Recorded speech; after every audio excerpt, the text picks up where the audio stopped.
Let's bring our very special guest. Here now is Republican presidential candidate Ron Paul. He's congressman from Texas. Congressman Paul, as always, it's a pleasure to have you on the show. I want to talk about your monetary hearing in just a moment, but politics are swirling around, if you'll permit me. Rick Santorum finally endorsed Mitt Romney last night. Congressman Paul, when will you endorse Mitt Romney? Well, I'm still thinking about that. Not soon, because I'm still working very hard to maximize the number of delegates. And if you watch the news every weekend, we seem to do a lot better in picking up the states. You know, it may turn out that we're going to end up winning Iowa, and we've won a couple of these other states.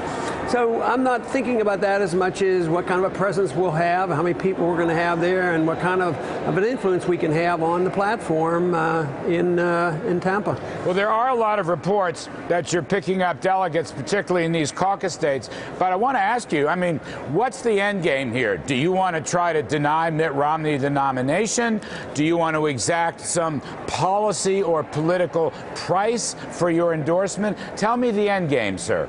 Well, I don't know the end game yet because the votes haven't been counted.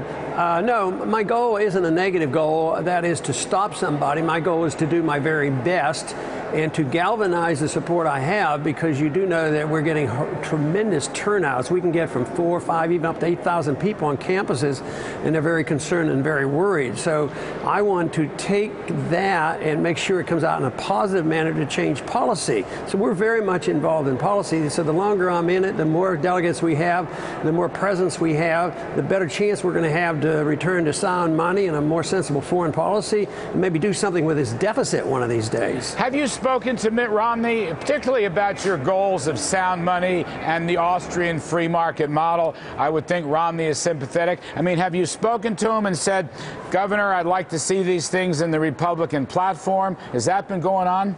No, it really hasn't. We haven't had that opportunity. We ran into each other a lot during the campaign, but most of it's been very friendly, more family-oriented conversations, but never anything into a deep discussion. And, of course, on the surface and in the debates, I found out, as he probably did too, that we don't have a whole lot of precise agreements, you know, on our platform when it comes to foreign policy or monetary policy. But, you know, maybe tax policy. But we're more, it's more about it than just tax policy. I mean, we want to deal with the role of government and what we're supposed to be doing in this deficit horrendous, and how that is connected to the monetizing of debt by the Federal Reserve. And we think we should deal with a foreign policy change as well. There's a Rasmussen poll out today, Congressman, of likely voters. They included you as a third-party candidate. It's a three-way tally.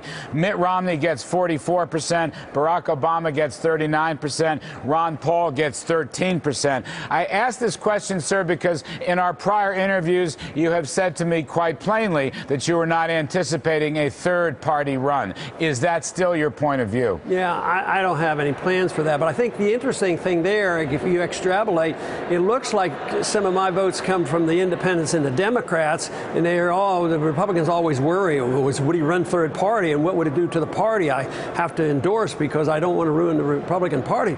The plain truth is this philosophy of freedom and individual liberty and limited government is appealing to independents and moderates and even progressive Democrats when it comes to civil liberties and foreign policy.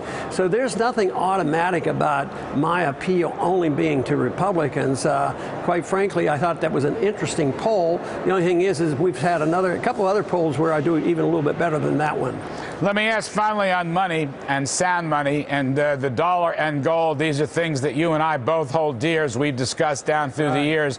In your hearing today, did you present your bill to abolish the Federal Reserve?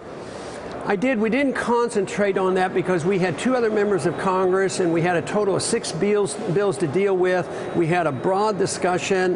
One thing it did is sort of drifted into the discussion on how you make it, the FOMC, how you make it up, and whether or not they are approved by the Senate. But also there was a big discussion about the dual mandate, which, you know, about both unemployment and pricing. That is less interesting to commodity standard people because we let the market deal with that. But we had two professors there that defended commodity money. I thought it was fantastic. One thing that there seemed to be an agreement on was no matter which part of the political spectrum or economic spectrum they came from, everybody seemed to be very concerned about world economy, especially in Europe, on what's going on right now. And of course, we in the Austrian school believe it has a lot to do with central planning through the central banks. All right, Congressman Ron Paul, thank you very much for your time, sir. Good luck in all that you do. Thank you.